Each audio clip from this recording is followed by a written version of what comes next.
now because it'll lead into what we're going to talk about. Yeah. Yeah, like right now, like how I'm watching the WWE Network when I shouldn't. Well, yeah, you know how to actually like hack shit and all that. Allegedly.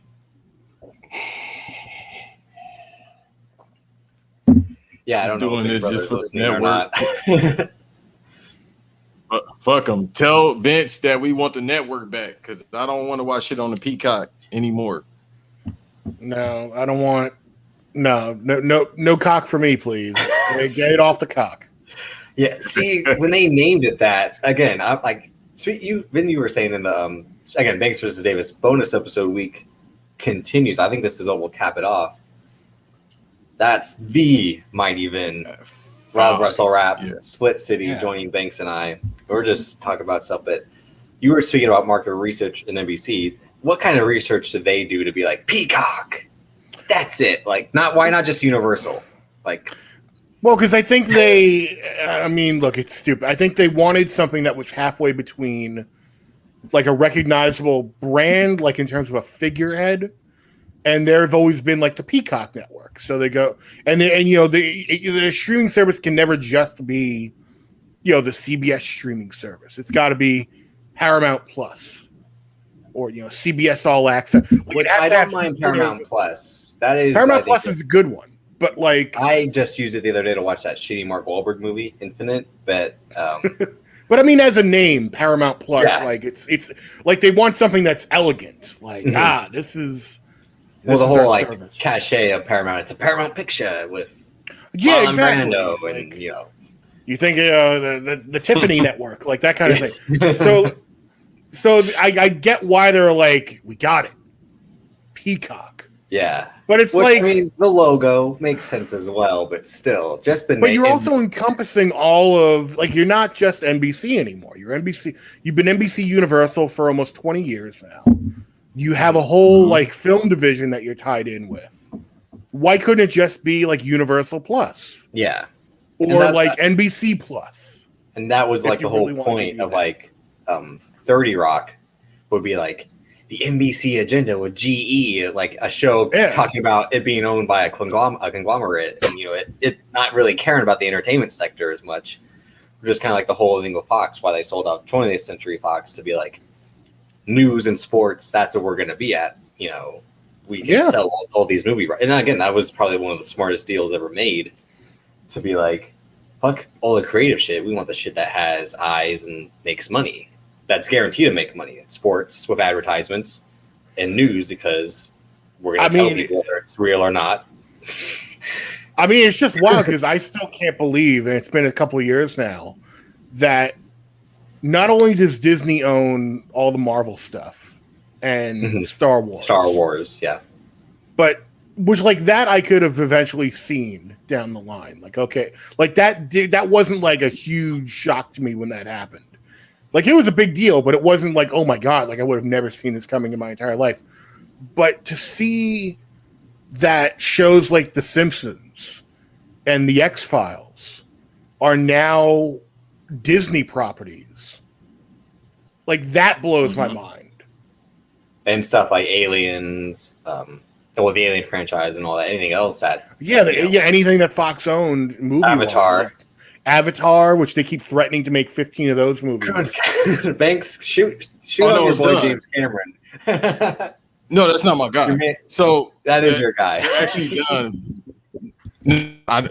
He trick y'all. Other than True Lies, he tricks y'all, dude. Wait. So we're not going to put Terminator 2 in that conversation? All right, so here's my biggest thing. Hey, what about T2? Again, just the name T2. They knew they had gold in the writer's room, and they were like, T2. God damn, that's good. So, money. I feel like me and Davis talked about, we did talk about our favorite action movies. I feel like maybe I had it on my list, but I had to think about in hindsight. We talked about both action movie draft and the best sequels. I think it was on probably both of those lists.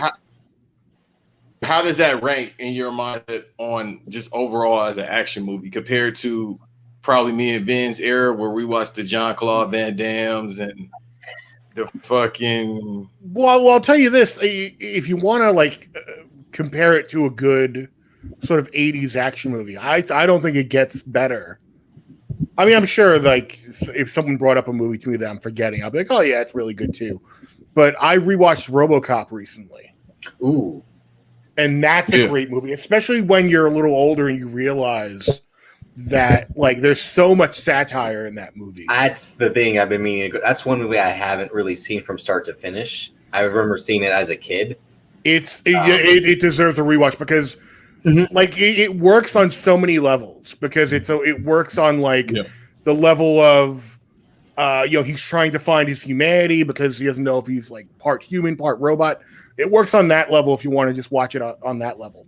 It works on a level of commenting on 80s Reaganomics, corporate greed and privatization of police force.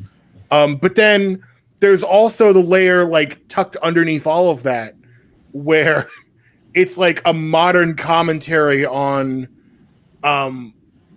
excessive force because RoboCop, make no mistake, he is the hero in the movie, but he murders a lot of people. There's no ask questions first and shoot later. He's Batman. He's Batman, and then just the acting in it is so good. They rounded up the two best sleazy bad guy actors in Kurtwood Smith and Ronnie Cox. Yeah. And Kurtwood Smith, Miguel Ferrer, isn't he in that? I don't recall, but I know. Oh yeah, Miguel Ferrer is in that. Yeah. Yes, he's the one who he creates RoboCop and then does cocaine off that lady's boobs and then gets blown up. Hey, that sounds like Kurtwood Detroit Smith, right now. Yeah, but Kurtwood Smith as Clarence Boddicker is just so perfectly sleazy and scene chewing. And then Ronnie Cox is the head of the evil corporation, Dick Murdoch, who I love when Kurtwood Smith talks to him. He just always emphasizes the dick in his name. Murdoch, I wonder who that's based off of. Going on, Dickie boy. And then when they have to be friends, he's I guess we're gonna be friends now, Richard. Yeah, I 100% think it's probably Rupert Murdoch and everyone. Yeah, but again, it's Paul Verhoeven, director of one of my favorite movies of all time, Basic Instinct. Basic Instinct is a good movie. Explain that. What? Explain why I love Basic Instinct? Okay. Explain that. No, I'll explain it. Is it the leg cross?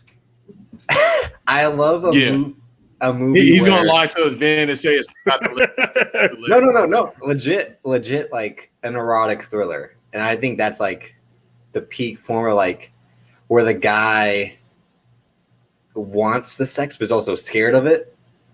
Yeah. Because again, it'll literally being with this woman literally will kill him. So that's the commentary on that. Read it as you will. But also, have you seen Basic Instinct 2?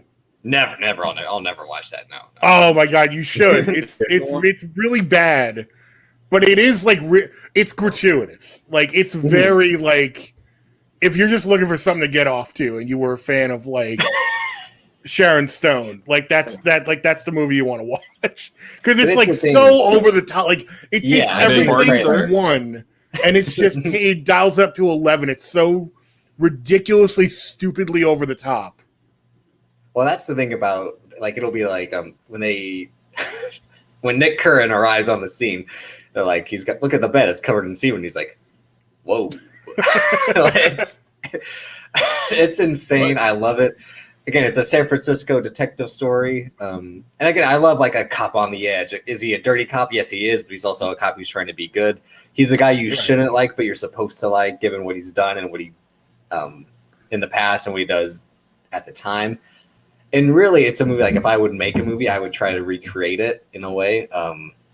Just in terms of, I think a story like that makes sense because in the erotic thrillers, I think really because porn exists now more and it's more accessible than ever, they don't make them like that. I know they are there is a Ben Affleck and a De Armas movie, which is how they got together, coming out, will be similar to, because it's directed by Adrian Lyne, who directed Fatal Attraction, 9.5 Weeks, all that. Right. But those 90s, HBO movies where like Cinemax, like late at night. The Skinemax, yeah. The Skinemax where it's like Red Shoe Diaries, like those kind of like the Zalman King movies, like all these erotic thrillers where they're all a dime a dozen and they all have the same like soft lighting, like everything takes place after like 7 p.m. at night in the movie.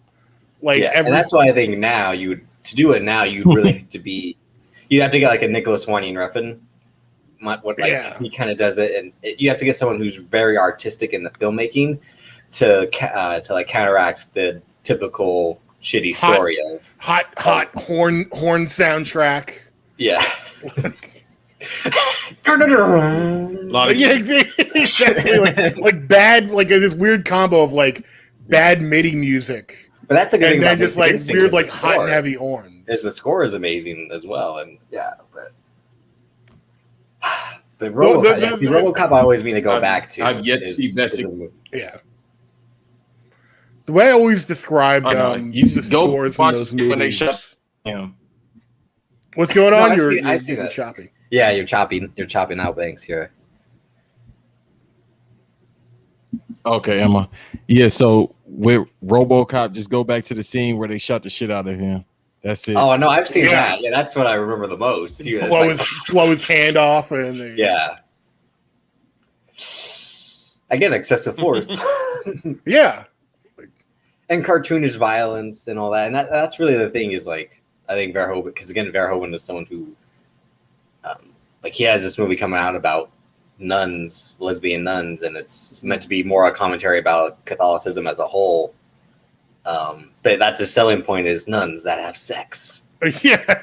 But he's really like, but the Pope. But he's really like, but the Pope. Fuck the Pope. Like he's Eric Cantona. Like even the Pope wears a Rolex. Is this a Redbox exclusive? Where can you watch this at? We're gonna get this lesbian nun movie. I think it's a Studio Canal Plus film, so it'll be overseas before it makes its way to America. Are you interested in that, Banks? I know where I can get it at. It's called the Fire Stick, and not in that way. Lesbian nuns. They're in the habit of us. It legit sounds like a movie. Stick. A fake movie trailer, like nuns, hot nuns, like a porn parody, like it's like a bad porn parody of like Sister Act or something.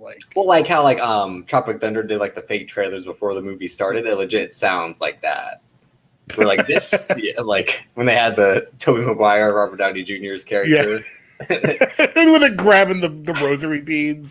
Satan's Alley, I think, because it was.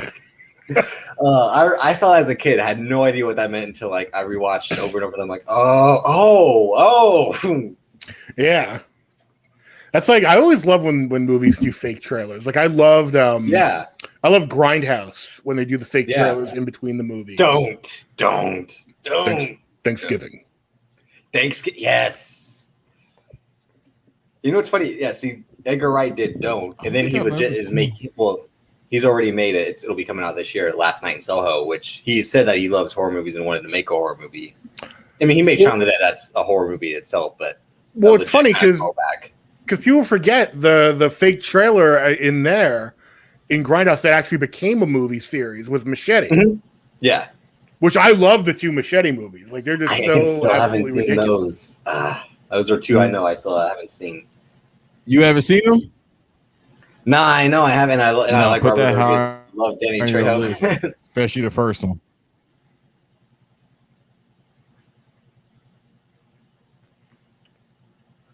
I was trying to think what. Put those high on your list.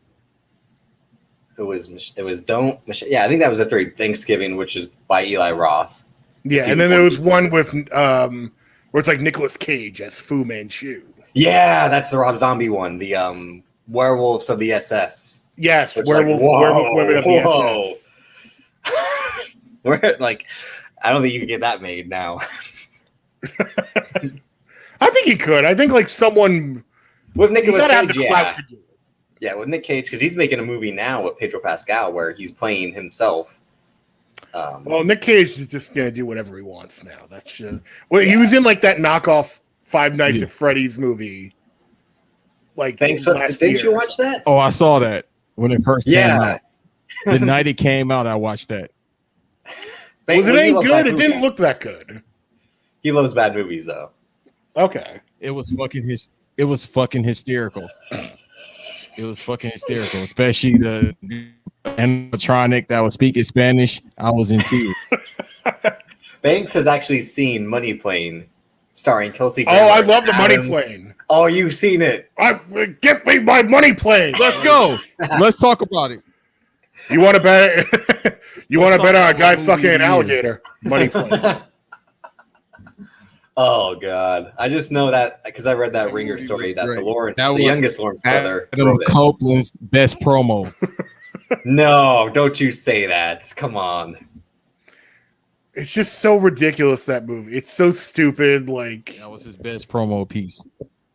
See, like what we were talking about in the pre-show, when they threw two words together, like how I said about Time Pilot, they were like, money plane. Like, it'll work. And like, my favorite part about Money Plane is like, you would think that it's a low budget movie, so you can't do a lot of things, but you would figure at least like make the plane look extravagant. Like you think Money Plane, like a legal activity, that's gonna be just like huge. You think Soul Plane? You kind of think Soul Plane, and then they get on the stupid Money Plane, and it's like tighter than a regular plane. Like there's like the spaces. It's like they're going through the Jeffries tubes in Star Trek. Like they're just like these cramped spaces, and they're like, we got to get the disc that has all the files on the money, and there's like a burned CDR and like a disk drive. Banks understood that Star Trek reference. I did not. It's 2020. Yeah, I'm the Star Trek guy. I'm a huge Star Trek fan. Yeah, that's like you guys. That's what I was gonna say. I was gonna leave this pod of y'all talk about Star Trek and all that, because the only Star Trek I really fuck with. I mean, this might be sacrilege to guys like you. Is the J.J. Abrams movie, but I think that movie works. No, I love the Abrams movies. I'm not one of these Star Trek fans that hates it, because I hate certain nerds. Like I hate that every time I look up Star Trek on YouTube, because like I haven't gotten into Discovery yet, and I heard that this past season, the third season, like they took a lot of the criticism that people had with the first two seasons and really like did a good job of like bringing everything to where it should be, which Star Trek has a reputation of that, where it takes a little while for it to get going and coalesce, and it feels like this was the case here. And like the big thing they did was it looked very modern, the new Star Trek, but they said it in the past. So now they basically brought it to the distant future. So a lot of the problems, like it makes more sense now. Like you don't have a lot of the plot holes that plagued the first two seasons. So I was like, I like that. So I was like, I need to check this out now. But like whenever I go to YouTube, I look up like Star Trek Discovery season 3 review, or like, look up someone's thoughts on it. The thumbnails are always like this goofy, like, I can't, like, Star Trek season 3 is the worst thing I've ever seen in my entire life. Like, I can't believe, like, they still cast this bitch as the lead on Star Trek. Yeah, like, I was gonna say, like, I think the real problem is because it was a show starring a woman of color as the lead, and I think the secondary characters. But then again, like, it's the ass back, we're like stuck in the past. Like, oh, come on. But like, how were you? But like, how were you people a fan? Like, so you watched for 50 years this show about a utopian multicultural society in space where there's no religion and no money, and all of a sudden you're like, how dare they put black people in charge of the starship and women, and they put a disabled person on the bridge? How could they? Like, it's like, what show were you watching? Like, that's what I know about it. Yeah, is that it was originally it was like the first version of the Power Rangers, because that's why I like that J.J. Abrams movie so much. Is like, it's if someone saw like Mighty Morphin Power Rangers, I was like, all right, I got all the money, and I'm going to turn this shit up. Like that first Abrams Star Trek movie is still the best Star Wars movie since Return of the Jedi. Yes, well, I would say it's the best Star Wars movie, along with Guardians of the Galaxy, the first Guardians. Those are the two best Star Wars movies made. I would say the best Star Wars. Well, I would say the best Star Wars movie since the original trilogy to me, and I recognize already I'm in the minority, is Solo. Ooh, you know what? I like half of Solo. I like the parts that Phil Lord and Chris Lord and Phil Lord. Yeah, I can always get them. But I appreciate what Solo was trying to be. And so, like, its flaws are a lot easier to take. Like, I like that it was small scale. It didn't try and make it like, oh, the whole galaxy's at risk now. Like, no, it was like it's a really good, fun space heist movie. And it took a lot of design influence from that 90s period where there were no movies and they were doing like Shadows of the Empire. And it took a lot of like design influence from that sort of wilderness period of Star Wars and adapted that to the big screen and gave you things that you've never seen before in Star Wars without it sort of going overboard or like overreaching. Like for something that was ostensibly supposed to be a prequel that should have been tied to a certain continuity, like they gave you like a lot of new stuff in that movie. It was supposed to spawn its own set of Solo movies, like Solo 2, a Lando movie, which will now be a Lando show headed by Justin Simeon of Dear White People. But yeah, I like Solo until you can tell what they redid with Ron Howard. Like, I mean, I think it was more seamless than that, but I haven't watched it in a little while. So. I watched it a while back because I've seen it like 2 or 3 times now. I saw it in the theater like that Thursday night showing. Well, my big problem with it, if there is like one big complaint I have, it's whoever did the color grading or like screen lighting. Mm-hmm. That movie is physically way too dark. It's a Zack Snyder scale. They need to like put the contrast up on that film a little bit, and it would be a little better to me. But it's got good set pieces. I mean, the opening speeder chase is great, and like I think that's done by Lord and Miller because they said they love. When I listened to their 21 and 22 Jump Street commentaries, they said they love the Fast and Furious movies. The big space train heist was good. Yeah, Banks isn't really a Star Wars guy. I don't blame him because I think, like you were saying that about Star Trek fans, I think Star Wars fans are just as bad in terms. Again, look what happened with. I don't like. The last, what's the second one? Last Jedi? Is that Last Jedi? Yeah, Last Jedi. I don't like, just because I don't like half like the story. I do, Banks. But you also never got to see what would have become of it because they reneged on it. So but also again, like Rian Johnson threw out the J.J. Abrams like script that he. But see, that's the thing that I don't understand. You bought this $1 billion franchise and said, we're going to have 3 different directors. Fine. Yes. You want to have 3 different directors do it. But you're telling me that you didn't have a blueprint?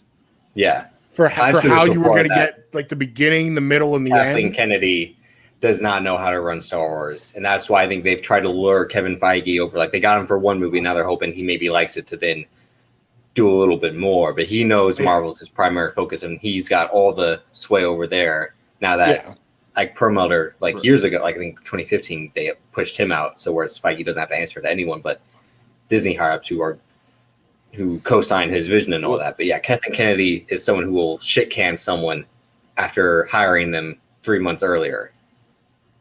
We see. Well, isn't that what John Boyega didn't he have a gripe about that? Well, he had a gripe because about her and a couple other producers.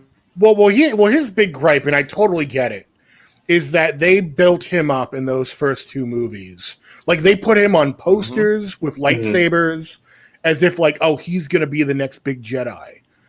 And then he's kind of like face you see in the trailer, in the Force Awakens trailer. He's the first face you see. Like and everyone's like, oh, black guy, and I was like, come on, really? But like they built it like all the posters had him like holding a lightsaber and like doing cool shit. And then like they kind of just like throw him in the back. Like was it him or Oscar Isaac? I know one of them they were going to kill initially. I think it's Oscar Isaac in the first. I think He was it was supposed to Oscar die. Isaac. Yeah. I think he's supposed to die right in that first scene. But then it was like, we got Oscar Isaac to be in this movie. Maybe we should have him be in it a little bit longer. But then, like, they don't really do a whole lot. Like that's the thing with these. Again, like they didn't have a blueprint. Yeah. They like, how do you like?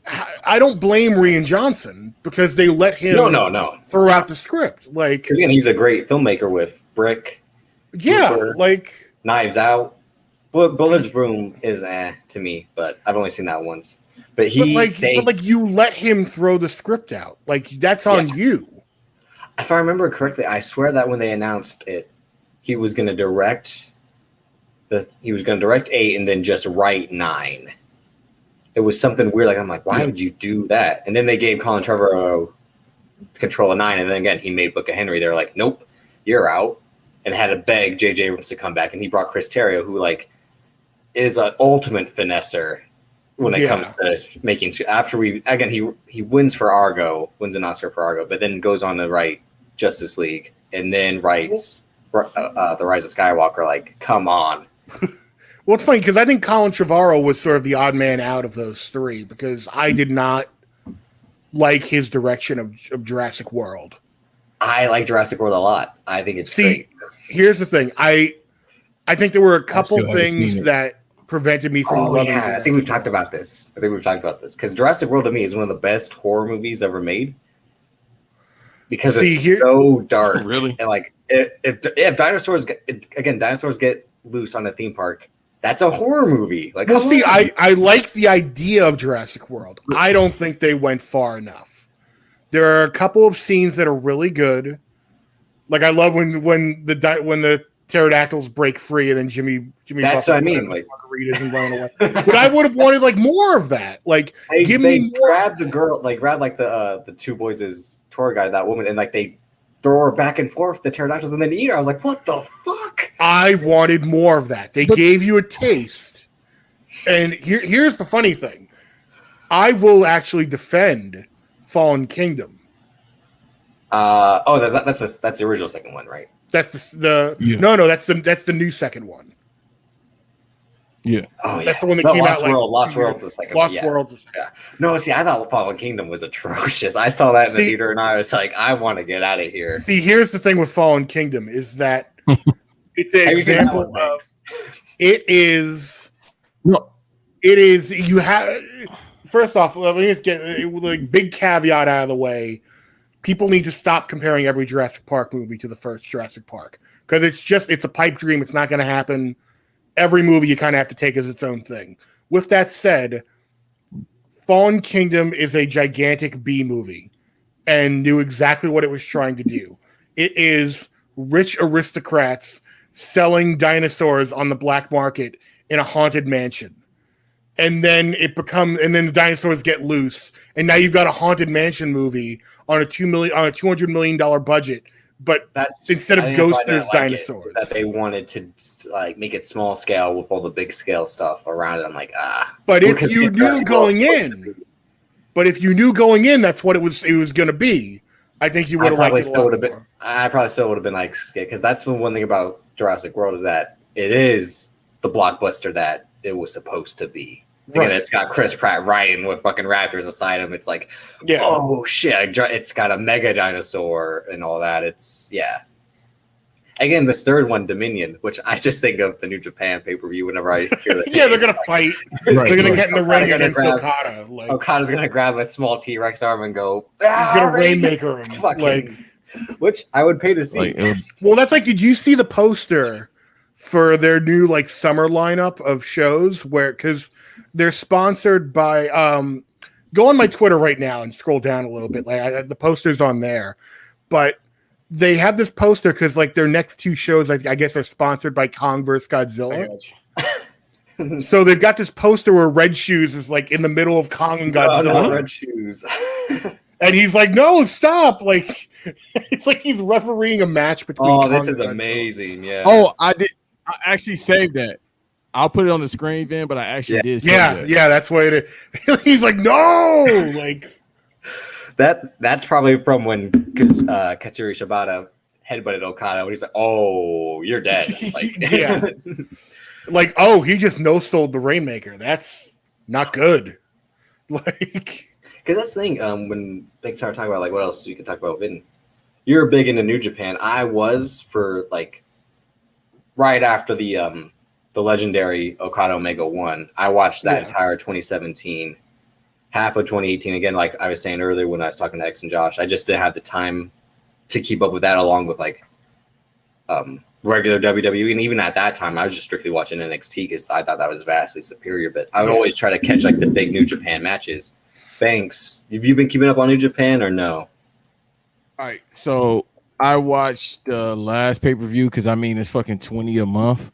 So I did watch the last Okada match. him and Shingo, that was great. Yeah, I watched that. So like I said on the bonus episode we did earlier today, Vin, I told Davis and everybody else. So what happens with me, and I told you before we came on there, basketball is always going to be priority sport number one. So this off season, I'll have baseball, WNBA, wrestling. That's usually when I catch up on wrestling and especially New Japan. So somehow I'll integrate the 6-hour pay-per-views on the one podcast if I can, because they do fucking 6-hour pay-per-views a day. Yeah, well, remember, you and I covered Wrestle Kingdom at the start of the year, and we were both like, damn, these are 2 long-ass shows. Yeah. Well, look, you get your money's worth of Wrestle Kingdom. Like, that's just... To be fair, I did say that, like, the second half of the cards with the singles matches were worth it in that sense. I mean, Ospreay was good. Well, that's the thing with most New Japan shows, is that there is a formula to it. Yeah, like the first half is more the multi-man matches, like you get the crowd kind of into it. Mm-hmm. And then like you really like that's the thing I always like about New Japan is they put the top matches on last. Yes, they're gonna make it feel important. Yeah. But they're in a bit of hot water right now because like COVID is still running wild over there. Mm-hmm. So like a lot of their roster is just like not able to come over. Like this last pay-per-view was like pretty thin. Like they've got top guys, but it's just like their roster's just gonna be a little thin for a while. And Ospreay had to vacate. Banks, what did you think of that as someone who kind of has disdain for Will Ospreay? Yeah, I like him. I don't know I've never said anything bad about him. No, I don't think I've ever said anything bad about him. There was a whole thing. He kind of got like, I'm not gonna say he got Me Too'd, but no, he was part of in the Speak Out movement because I think he helped a blacklist a female wrestler in the UK because someone he was had the allegations against him or something like that. Yeah, he was defending the like his friend was accused of doing something with this female wrestler, and he defended his friend, but didn't just go like, "Oh, I don't know the detail." Like he just probably like if you want me on your shows, you won't put her on. You don't put her right on. Exactly. Like he was actively like blacklisting female wrestlers allegedly. And famously, him and Seth Rollins had the bank account battle, which I think he turned everyone against him that probably did like him. Yeah, because again, everyone's like, "You're Will Ospreay." Yeah, true. And now his whole thing is like he's got money with like his Versace robe and the Commonwealth Kingpin thing, which is now funny with Seth Rollins and this whole drip, as I say in quotation marks for the audio listeners. I like the last 2 suits. I can't lie to y'all. I like the last 2. But yeah, I think when Banks and I did our fantasy WrestleMania cards, I'm like, you know what, we just got to throw that on there because one, it would be a good match, Ospreay and Rollins. Especially Rollins when he turns it on, which I would say in the last couple of years, he is kind of like he'll take it easy but then turn it on. Mm. But granted, it depends on like they had him doing a lot of bullshit when he was a champion of the Fiend, and recovering from that was hard. Yeah. Well, I just liked that during the whole Twitter war with him and Ospreay, he was like, "Oh, sorry, little guy, we got our own Will Ospreay here, and he's better than you." And he was talking about Ricochet, and it's like... Which, again, famously, the match they had at Super Juniors involved Ricochet. So right, but it's like 2 wildly different paths those two have had since that match and since that Twitter. And again, like, who would you want? Who would you want now? So I still think Ricochet, this whole wrestler is going to jeans to try to make a character turn is fascinating. Kushida did it And look at him now. Granted, it worked out. But I remember I pointed out that Cesaro. Remember he was wrestling in the track pants for a while, and then he changed to the fucking Amazon fucking tights trunks, and then. Well, I love Roman Reigns now in the Tony Soprano tracksuit. He's throwing Dominic Mysterio over the ropes. Can we stop making Dominic Mysterio a thing? Can he just go away for a little while? Thanks. Then Rey Mysterio wants him to stop being a thing as well. He hates that kid. I got a conspiracy theory about him and Dominic. Do it. This is the place. I'm starting to think the height difference, they kind of look alike, but some is off. I don't think this is his kid. It might not be Eddie's. It's somebody's I was kid. gonna say he's only technically his kid because he won him in a custody of Dominic ladder match. Yeah, I saw that SummerSlam on pay-per-view. Which is one of the most problematic things ever. It was called a custody of Dominic ladder match. How do you they had a graphic for it and everything. Imagine tuning into WrestleMania. Imagine you've never watched. Imagine you're a lapsed fan at that time. You haven't watched WrestleMania in 10 years. And your friend says, "Hey, WrestleMania is on this Sunday. Why don't you come over? We'll have some fun." And you, and you come over, and the first thing you see is coming up tonight on WrestleMania. We got the custody of Dominic ladder match for custody of Dominic Mysterio. You see a little kid's face, on top of a ladder. Banks and I kind of talked about this before with Eve and Cody when the Muhammad Hassan thing was going around on Twitter. Banks, remember that? We were just seeing it everywhere that week. And you and I were we finally got to talk about all the problematic stuff. I actually saw it 2 weeks ago. The fact that he's Italian.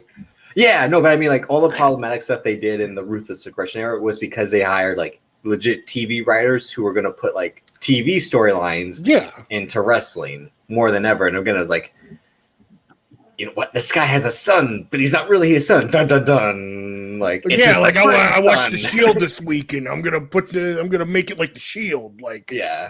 And the guy Heidenreich, and I mean, Vince McMahon saying the N-word. But yeah, Muhammad Hassan. A couple months later.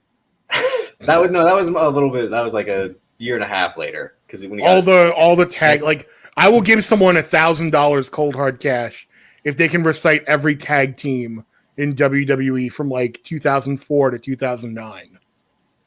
Ooh, go ahead, you can't do it. Back. I'll be there's the Heartthrobs, the Dicks. I was gonna say the Dicks. Yeah, Deuce and Domino. Where are we going with this? Billy and Chuck. No, that's on 04. That's 02, 03. There's Lance Cade and Trevor Murdoch. There's the Hurricane and Rosie. Simon Dean and Maven were a pair for a bit. My guy Maven. Paul London and Brian Kendrick. Still got 1,000 more. Yeah, exactly. 100 more. Rated RKO. Yeah. The Bashams. That should have went longer. Bashams.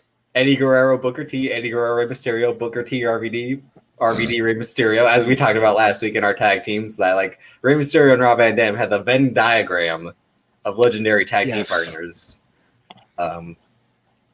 Big Show. No. Luther Reigns and Mark Jindrak. Oh, that's right. Oh my god, I didn't even remember that one. Mark Jindrak and Garrison Cade. Rob Conway, Rene Dupree, Rob Conway, Sylvain Rob Conway had the Rene worst Dupree. Fucking music. And Sylvain. Oh, you mean burp, burp, burp. I was speaking of horns. Burp, burp, what was this? Triple H not the same thing, he basically had a Randy Newman song. Yeah. For his entrance music. The Highlanders. Yeah. The Pitbulls, which was Jamie Noble and Kid Cash. The Mexicals, that didn't age well. The new Road Warriors, technically Road Warrior and Heidenreich. Crime Time. We're on a roll. Banks, without looking them up. Paul London and Brian Kendrick. Yeah, we got Paul London and Billy Kidman as well. That was Oh shit. I was about to say Conan. I was just throwing names. Like, Conan. Yeah, no, You're gonna say TNA names. You're gonna be like America's Most Wanted, The Naturals, Monty Brown. I can do that. Voodoo King Mafia. Voodoo King, LAX. We're gonna meet you at the Alamo, Higginbottom. Shark Boy and Curry Man. And Curry Man, just Christopher fucking Daniels, like insane. He's hot. He's spicy. He tastes great too. Curry Man. Like, Team Canada. That's a bad act. Team Canada. Triple X. Yes. But yeah, I mean, no, the tag teams in that period again were just like they put two people together. Cody Rhodes and Hardcore Holly, which was just Hardcore Holly trying to be like a vet and a mentor to Cody Rhodes. Like, he jumped, son of a bitch. He was like, I'm Kofi Kingston, Evan Bourne, Airborne. Air Boom. But before that, it was Kofi Kingston and CM Punk, another underrated one. That's right. That's an 08. Air Boom's like 2011. Our Truth with Kofi Kingston, that was just like, okay. I see what you're doing. Was with that. Yeah. They had Jack Swagger and Dolph Ziggler, which actually kind of makes sense given they were both collegiate wrestlers. Spirit Squad. Oh, wow. I can't believe we forgot the Spirit Squad. D-Generation X, just Shawn Michaels and Triple H. Yes. Shane McMahon and Shane McMahon and Vince McMahon, because they had the matches against DX. Three-man band. John Cena. You and I spoke about this, last week. John Cena's tag team partners were Shawn Michaels, Batista, David Otunga, who he won titles with. David Otunga, that's right. Mr. Jennifer Hudson, as I said last week. Formerly Mr. Jennifer Hudson. Oh, that's right. They did break up. Oh, well. Yo, his resume is crazy. He has like 4 or 5 different jobs right now. We just don't see him, but he has 4 or 5 different jobs. Yeah, shouts to Black Announce Table where they were covering that whole thing with Jennifer Hudson and being like, fuck Jennifer Hudson. Like, I love that reoccurring, like, this week in Jennifer Hudson. Like, how are you going to do that to David Otunga? This man's on the pre-show, every pay-per-view. Come on. And being a lawyer. He has a lot of jobs. Does Tyler Perry movies. Yeah. He does do Tyler Perry movies. How come you have? You know what? I'm not gonna take it there. I was gonna be like, Banks, how come you weren't in a Tyler Perry movie? I don't qualify because I didn't want to wear the fake wig with the braids. I prefer to have my bald spot shown. Oh, that would be a sight to see. That's the only thing I would like to show on a Tyler Perry movie. That'd be like me having to put on a fake beard to be like a biker, like the punk-ass biker, like the biker who confronts Medea. And then it's like Medea's not going to do anything. She's an old lady, and then Medea manhandles him. Yeah, throws me like I got that grandma strength, like Ethan Page through Darby Allin, just like fuck you, like get out of here. Yeah. But you should get a fake beard though, Davis. I've thought about it. Just like you do just that, for I get that a fake hairline. No, just for the pod of like 1 week, I'm like this, and the next week I got a full ass beard. I'm like, what the fuck happened? You look like the little kids from the Little Rascals when they sit on top of each other like shoulders and the big ass. 1 ticket, please. That's gonna be you. Oh, my favorite one of those where someone's in a giant trench coat is I don't know if you watch Eric Andre, but he did one where he's in a giant trench coat that's like. It's like 7 feet tall, and he just walks into this like car dealership, and he puts on like the fakest voice. And he's like, "I'd like to buy a car today, please." And he's got like a big hat and a giant trench coat, and he's like, "I'd like a car that talks." Like, he's just asking like ridiculous questions. That reminds me of the Eddie Murphy, like when he puts on whiteface to be like, "I'd like to buy this." Here, take the money. And he's like, and the guy's just like, "Take it," like, take it, which is like, what the fuck. Like he gets on the bus, and then like the bus starts moving, and then like they break out martinis and like his waitresses that show up, and like. No, Eric Andre is the most fearless person on the planet. I'm fully convinced, dude. The shit he's done to people, the shit he does to himself and the people. It's one thing like Jackass, you know, they just bring pain upon themselves, or in the case of Bam Margera, every day with his substance abuse. Well, because they're making, because they've already filmed a new Jackass movie. Yeah, but Bam's but he's been fired like 5 times. Yeah, no, but they said Bam's on it. Yeah, like Johnny Knoxville just did a thing with GQ where he looks old. Damn. Well, because he's letting the gray like.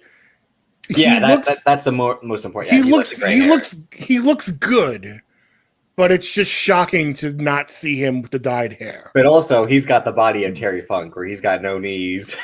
Yeah, he's he lived that life, man. Like he committed to it. Nothing phony about Johnny Knoxville. Mount Stuntmore. Who's on Mount Stuntmore? One guy from Jackass, Shane McMahon, obviously. Shane McMahon. Evil Knievel? Fuck Evil Knievel. That bitter old fuck. What's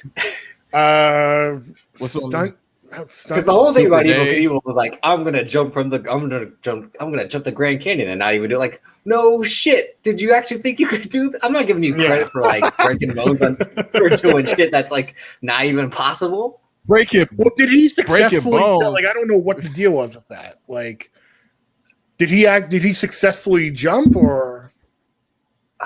I don't know how many like his jumps were actually success. It was just it was like when people who can't play basketball in movies, they cut straight to the ball going right in the hoop, and then they're like, most outrageous is Anthony Mackie in Crossover, where he's shooting left-handed, and then the stunt double makes it right-handed. I'm like, what the fuck is this? Pulling the old Julius Randle. But yeah, I don't know how many Evil Knievels were actual like successes. And Matt Hoffman, I think in that great 30 for 30, The Birth of Big Air, talks about, I think they talked to Knievel or something like, or show footage, because Matt Hoffman, again, trying to do that on a bike, like a regular bike, not a fucking dirt bike, going as high as he can in the air and crash. Again, you want to see someone riddled with CTE. Is Matt Hoffman dead? No, Dave Mirra was the one who Dave Mirra, yeah. Fortunately, yeah. Because like that's one of those things where like I remember hearing that a couple years ago and being like, "The fuck, Dave Mirra is dead." Yeah. No, I remember because I was he was my guy for BMX because my dad was a skateboarder growing up. So when I was growing up, I was kind of into like BMX and skateboarding. So like Dave Mirra, DC, that's my initials. Like he wrote for Dave DC Mirra's freestyle BMX. Exactly, I had that game too, and that was a fucking dope. Like the guy to do the double backflip at the X Games. But yeah, no, he I think he shot himself in the head. It was very dark. And he did. He would have done. And everyone's saying like he had been depressed since retiring from biking, that he was trying to take up Ironman competition. He had been doing that and was doing pretty good, but he was just like kind of like lost his purpose in that way of not being the BMX biker anymore. But Matt Hoffman, no, I think Matt Hoffman's, again, he's just riddled with CTEs. You can tell, like, and it's rough. But I mean, that's the thing. That's the thing when you try to break ground in something that extreme, and the X Games as a whole. I mean, Tony Hawk's the one person kind of walk away successfully. Well, yeah, because he walked away from the sport, and he'll still do tricks and stuff and exhibitions, but like by and large, once those games got big, like he knew to walk away. He was very smart. He had something to fall back on. Whereas like these guys, it's it for them really. Like, well, that's like the hustle. What's like I love the story he tells about the first time, like he saw a check from those games. Yeah, my dad tells me that all the time. It's like about like how his agent like took him to lunch and was like, "Okay, here's the check from the game," and he was like, "What?" Yeah, and it was like some insane amount of money. My dad always watches like skate docs, and all that will tell me. I'm like, damn, because and he was just like, "Well, I'll make another one." Like, yeah, well, that's the thing. But he's also someone tries to give back to skateboarding as well. That's the ultimate thing with him. He tries to keep it alive, and he really built it for the mainstream with the success of the game, success of him being the Jordan of the X Games those early years. Yeah, I mean, it's funny because like I'll watch these skate documentaries on other people around that time, and there are like most people will give Tony Hawk his due because he brought a lot of people on board with him. But then there's like some people who act like above it all, like like fucking Andy McDonald. Because like Andy McDonald had his own game that came out like a month before Tony Hawk, but it like sucked. It was really bad. It was like MTV's skateboarding with Andy McDonald. And it's just like it didn't have the controls that like the key to Tony Hawk's Pro Skater was I don't think I've played a game that felt that good to control. Yeah.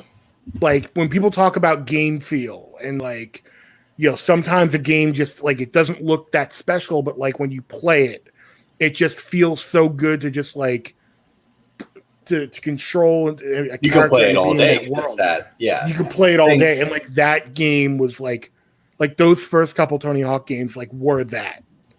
Yeah. Thanks. What's a game like that for you? What are a couple games where you just could play all day because it was that easy and comfortable? Well, like Vin said, it was the Tony Hawk game. Like it was easy to do fucking kick flip ollie to 720 if you can do that special all in one instance at times. Like I'm looking up the games right now, Vin and Davis, like Grind Session. That was like a Sony exclusive. That was a little bit harder. Some of those games was like exclusive to the console, or they was just like it was too realistic they was trying to stick with. Like skaters. Yeah, like there was too much going on. Too. Yeah. Yeah. Because you have to remember every skating game really before Tony Hawk was more like a racing game. Yeah. Yeah. Like there was an X Games like game backyard skating. Yeah, like there was an X Games game for PlayStation, and that was I remember renting it like after Tony Hawk got big and thinking like, oh, this is gonna be great. I love Tony Hawk. I'm gonna love this. And like just being shocked at like, oh, this was just like a racing game. Like there was nothing to it. Yeah. Like it was basically like the downhill jam level of the first Tony Hawk, but for the entire game. And like that's the level that everyone hates. Like nobody it just really sucked. Yeah, you pulled it up on the screen right now. Like that game that you're looking at, like that's not even the one I'm talking about. Like this, like the one I'm talking about is for like the original PlayStation. I'm trying to think. Like I think it might have even been called like Extreme Games because it came out in like 95, 96. So like it was probably like right before they like officially rebranded it to like the X Games. I can't remember the name, but like the arcade I'd go to like had a skateboard game where like you have to hold on and like maneuver on the skateboard, all that. It was like impossible as fuck. Yeah. Oh god, I'm blanking on I think it was like Top Skate. Maybe, yeah. Where I think it was made by Sega. And because it had the same kind of format as like a Crazy Taxi. Like it was that arcade style. Yeah. And like you got on the board, and again, it was like a race, but you could do tricks. It had this like big orange board that you could step on. Like it was really that was probably the closest thing to a Tony Hawk, like before the Tony Hawk games came out, because there was also like licensed music in it. Mm-hmm. Yeah, and that what I think was at golfing games in California where I'd go often. Banks, did you have that in Southern California, or was that just a Bay Area thing? No, that was definitely I've used that one because I think it was Konami, and it was structured around like DDR, like that whole like it's not rhythm based, but it was like that whole development company I think put that out. But I had that one. I used to be a Time Crisis 2 guy though. That was my go-to at the arcades. Oh yeah, mm-hmm. Yeah. Same at the bowling alley when I would be done bowling.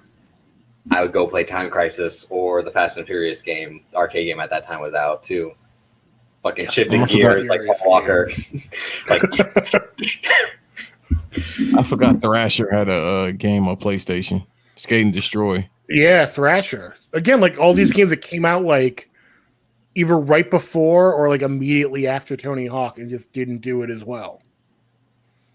The lamest one, by a mile, was Razor Freestyle Scooter.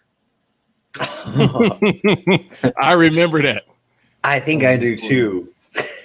Because that was trying to be Tony Hawk, and like it had the licensed music, but by like these bands that nobody's ever heard of.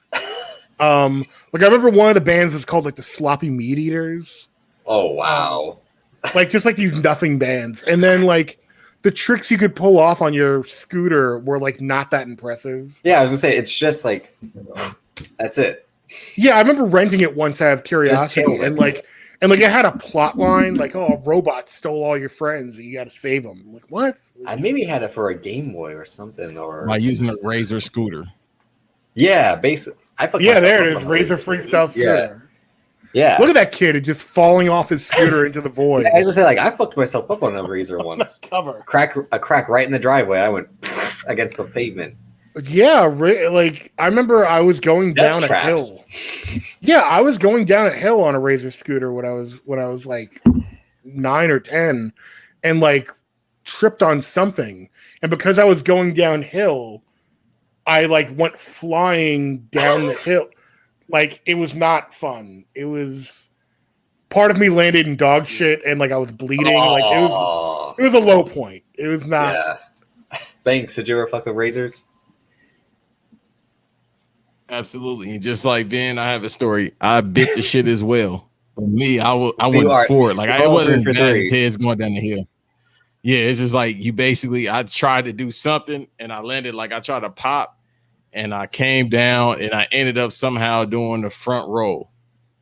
Ooh. Like I did a swanton bomb off that motherfucker. And I don't understand how. That's how Jeff Hardy came up with it. He was on his dirt bike. He was on his Razor scooter. And, yeah. It's like, man, I got an idea for a move. While being off the perks. Yeah. Oh, yeah, so man. Fuck, man, I'm hot as fuck. I got an idea for a move, man. The fact that you could do a South Carolina accent is hilarious because that's exactly how they sound in South Carolina. No, they're from North Carolina. They're from North? I thought they were from South. Somebody told me they're from South Carolina. They're from North Carolina. Them, Jordan? From where in North Carolina? They would be billed from Charlotte, but I don't remember if that's where they actually are from. They can't be from Charlotte. What's your favorite wrestling game, Ben, of all time? Favorite wrestling game of all time. Ooh.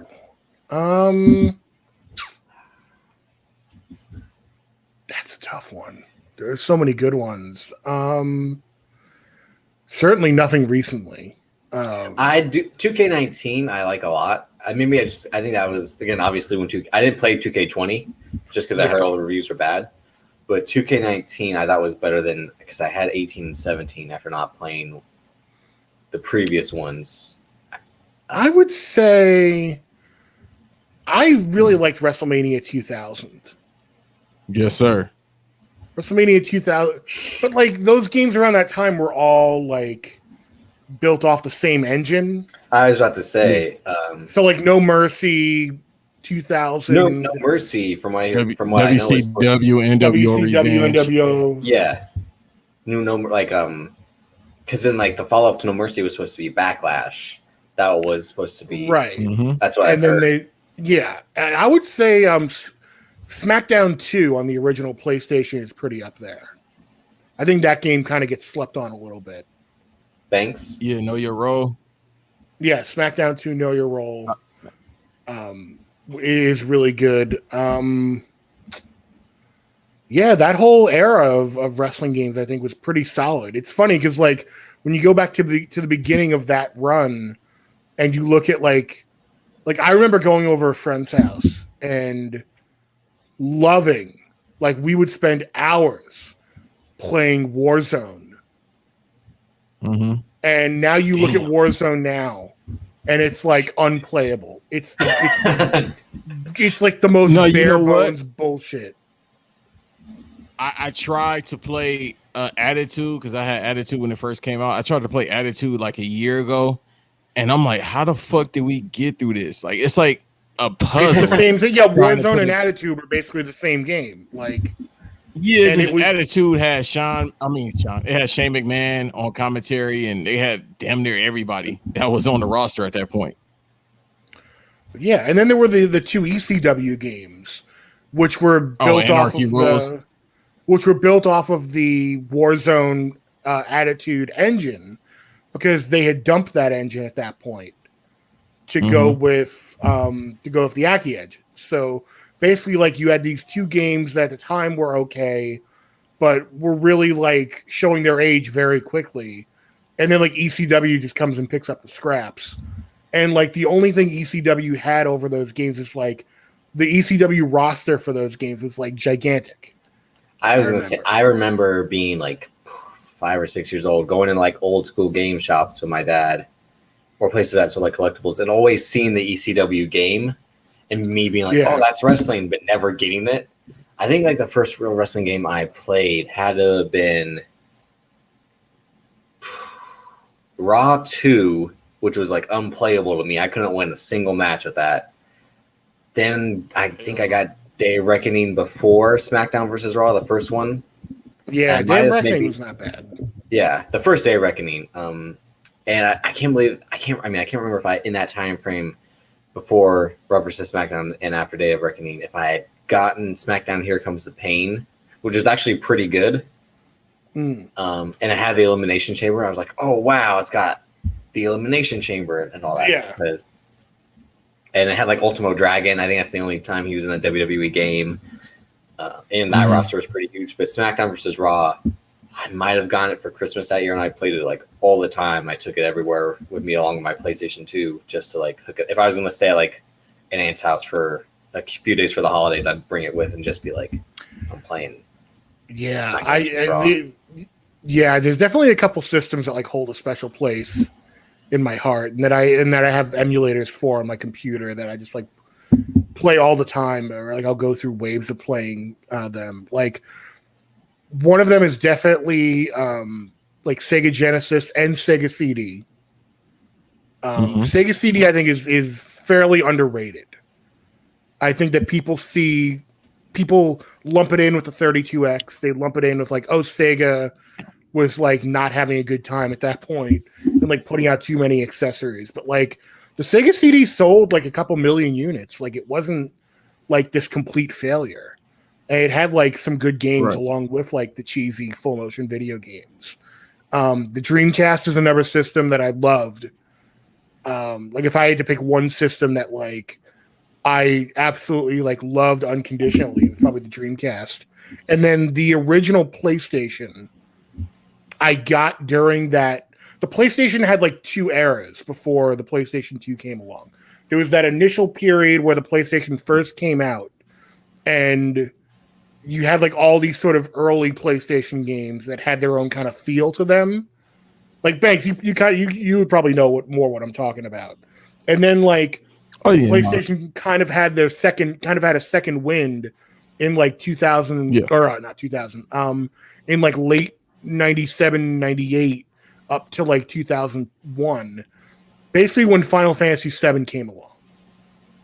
And then you had the DualShock controller came out with Ape Escape. Yeah, for Ape Escape. And you had, for Ape Escape, like Tony Hawk came out at that point. Like the other Final Fantasy 8 and 9 came out after that point. Oh yeah, I was like, Ape Escape, is that what I think it is? And it is, yeah. Yeah, Ape Escape. I love Ape Escape. Right. Use the right stick to try to capture the monkeys with the net. Yeah. Like I was a big PlayStation. I loved. I had the I got it during that second phase where they had the slimmer one. They had like the small PlayStation that they technically called like the PS1. Like it was just this like it was like a smaller version of the PlayStation. So it was great. Like you could literally just like throw it in a bag and like bring it to your grandma's house or where your friend's house or wherever and just plug it in. But like I was always big into like JRPGs on the PlayStation, the wrestling games. Now we get into the meat of this. Now we talking. Let's go. Give us some of your favorite consoles and games that you would always bring with the console if you travel places. Are you talking to me or we can get to that? Me and Ben. Okay. Yeah, we can get to that. You said you. Now this is where I want to talk. Now he's speaking my language, the JRPGs. So you give me a year because remember, the PlayStation is the king because they had J Cocoon. Was it J Cocoon? I think it was J Cocoon. I forgot, but I know they had Legend of Mana. They had that current version, They had Chrono Cross. Then they brought Chrono Trigger over, and that's when they had like the Dragon Ball Z type. They added the new illustration. Yeah, and they had that, and then it was a double disc too with Final Fantasy V. No, it was Final Fantasy. It came with Final Fantasy 4. Yeah. And so it had that, but then they had Legend of Dragoon, which was a Sony exclusive, and I think that came out about 2000. That was towards the end of their run. But Final Fantasy 8 to this day is probably my top 5 favorite game ever. It's in my top 5. Like I love Final Fantasy 8. I love it more than 7. Yeah, I love it more than 7. Like 7. Yeah, it's crazy when I tell people that as well. Like 7, I bought it last year when they came out with the remake that we'll only have that first part. I know the PS5 version just came out this past week, and they had the Luffy like extra content on there. I want to tell people that Square Enix trick y'all. I've been knowing this since I was a kid. Yeah, they did. We not getting a part 2 of that Final Fantasy. Banks is already remake. On a tangent earlier about Sony tricking y'all. He would say about because I told him I have a PS4. X was saying he's got a PlayStation because Banks is now on the Xbox. Like after all these years, I'm so curious why Final Fantasy 8 is your favorite, because like I know a lot of people. I'm not gonna shit on it like other people do, but like I totally get the complaints about it. Oh, hang on, real quick. Jokic and Devin Booker are going at it. Oh yeah, no, I'm watching the game as we record. Yeah, campaign's on the ground right now. Oh shit. That's what I like to see. Okay, you ahead of me. The thing is, it's been a lot of hits. This, like the last game I was watching it was like, it was a lot of different type of hits. Like KD was getting hit in the face, PJ Tucker got hit in the face, and now this game. The thing I love about Devin Booker, they went nose to nose like Brock Lesnar and Chris Jericho with like, come on, kiss me, give me a kiss, like right. Yeah, PJ's not winning that. No, but I love Devin Booker because he actually you don't think PJ Tucker can Kevin? Come on, dude. He has a 7'4" wingspan. How you gonna catch him? All he gotta do is keep moving back. If he has any type of boxing ability, just keep moving back. Like, Kev, he just hit me twice. You saying it wasn't an octopus? That was a hard one. Oh wow, you bastard! Yeah, but. So with Final Fantasy 8, I can see why people. Damn, he kind of did swing at him a little too tough. With Final Fantasy 8, I can see people gripe. It's probably the same gripes that you've probably heard before. I think besides not living up to what people thought it should have been, because it's the predecessor to 7, it's a little bit slower to get into compared to 7, where 7 just start off at the back when you at their first reactor. But then with 8, it's a slower pace to get you totally into the story. It's the whole seed thing of training. I like it overall because of story. Yes, Squall is a little bit simpy compared to a Cloud. Yeah. But in the instance, I think it's just a variety of the story arc or the character development more so of him and how he goes from this tough little emo hot topic kid into him ultimately becoming like who he became. It is long as shit. I feel like it was way longer than 7 for no reason. Like I felt like they could have cut at least 10 hours out. Yeah. See, I actually didn't have that much a problem with the story because I can accept what they were trying to do, even if it's not my thing.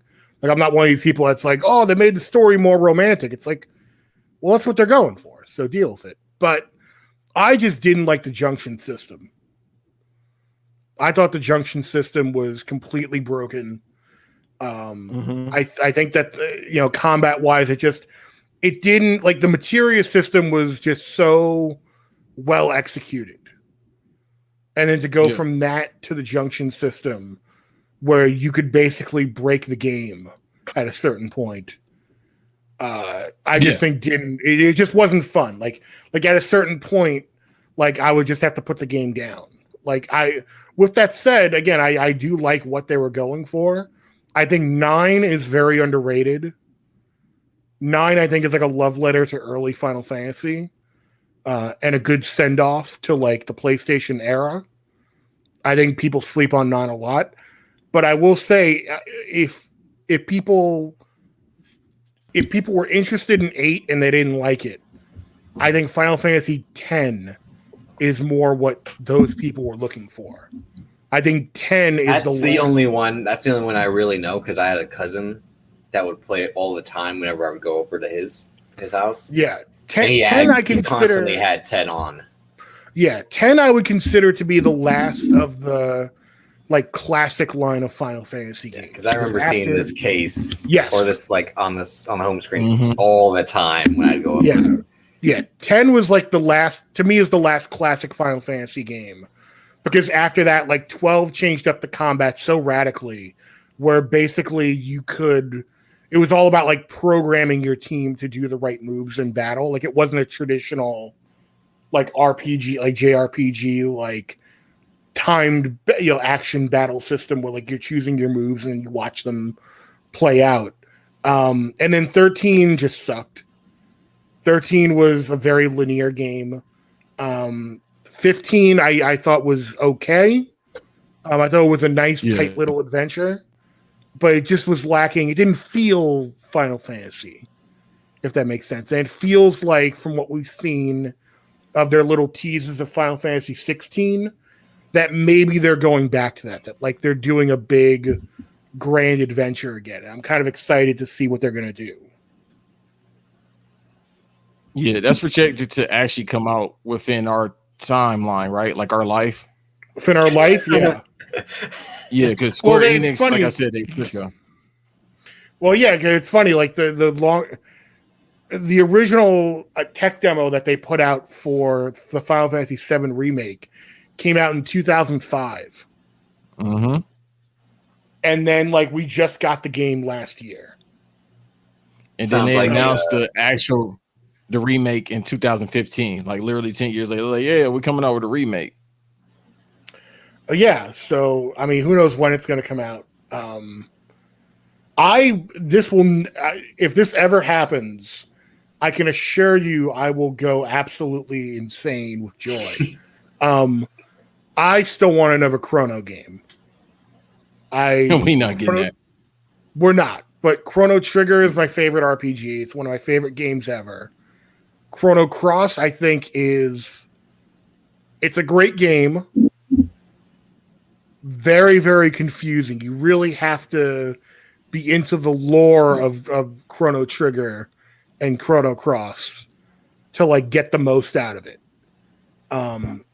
Like I've watched videos online of people. Yeah, I have no idea what this is. Yeah, it's a game that's like heavy with time travel.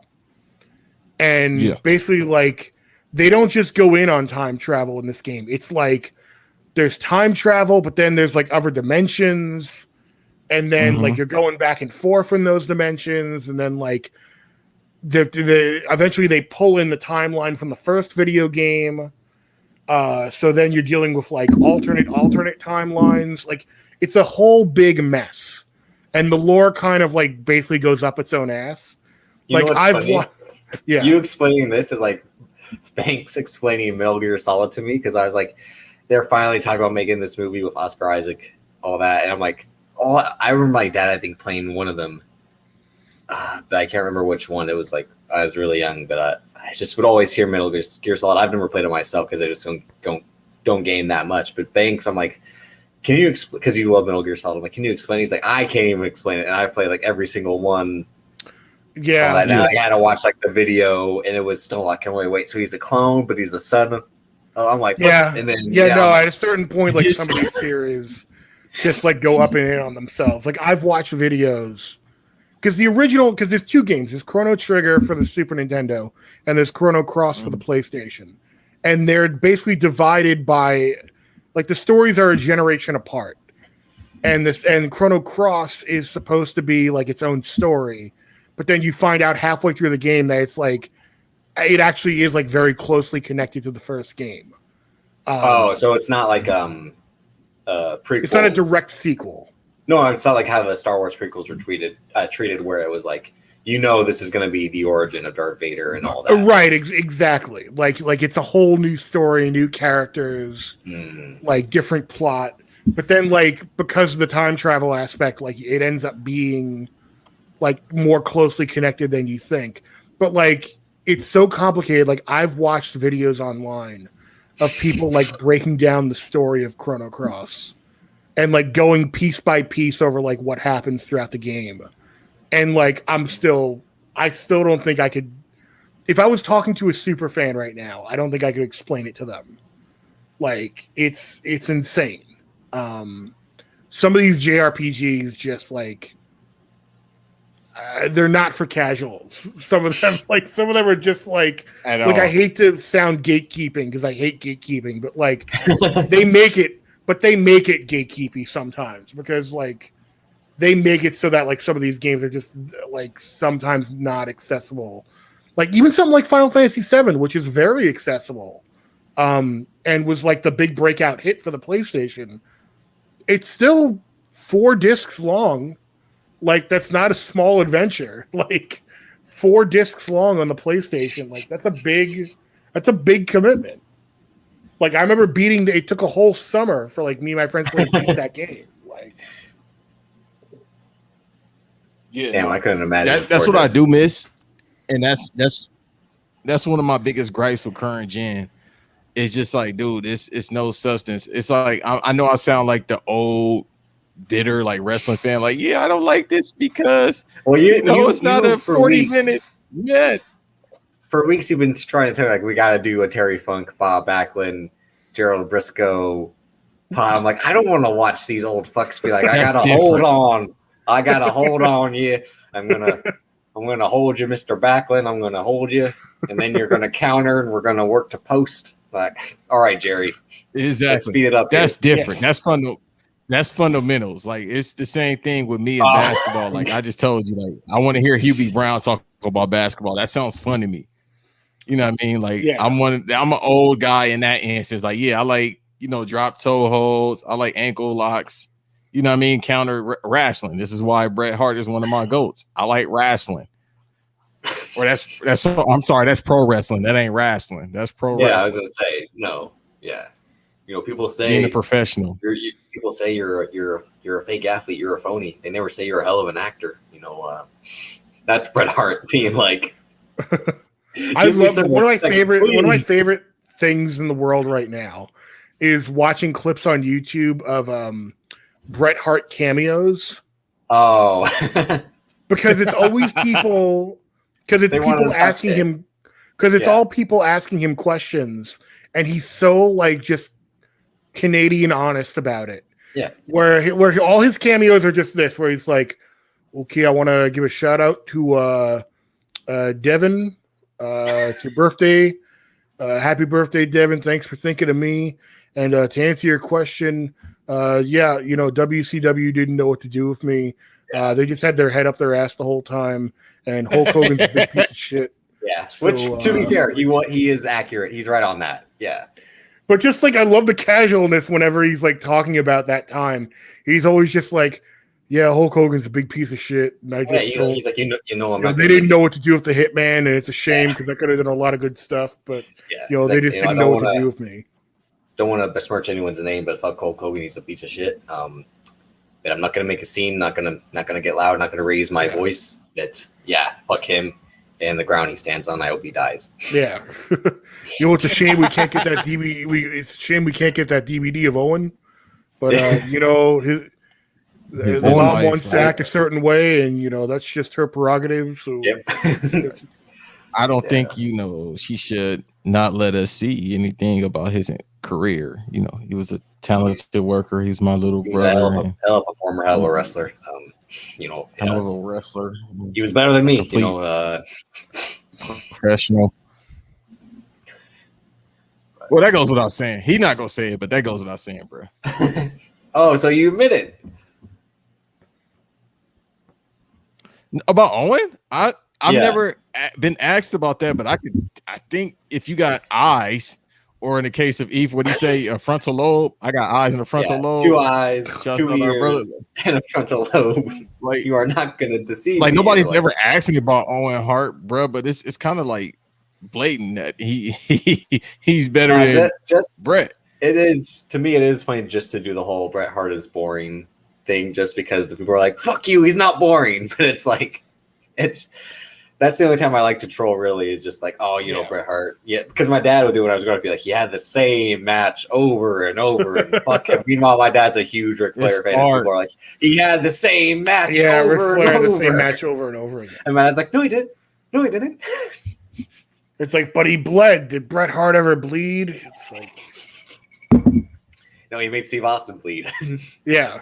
He's like, you know, Steve, maybe you should bleed tonight. You know, just saying. Hell, son, that's a great idea. Want to talk about it on a podcast?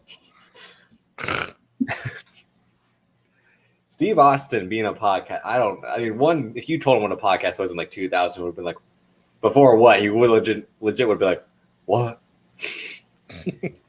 You just talk, that it? Yeah, and now it's like, now he's got like one of the more popular podcasts. And a whole TV show, which is a podcast with stunts. I never watched a single episode, but I just see the commercials. I'm like, all he's doing is just talking to semi-famous people and being like, let's do some shit. I got Sal from the Impractical Jokers here. Yeah, I'm like, we're gonna ride a bull. This guy.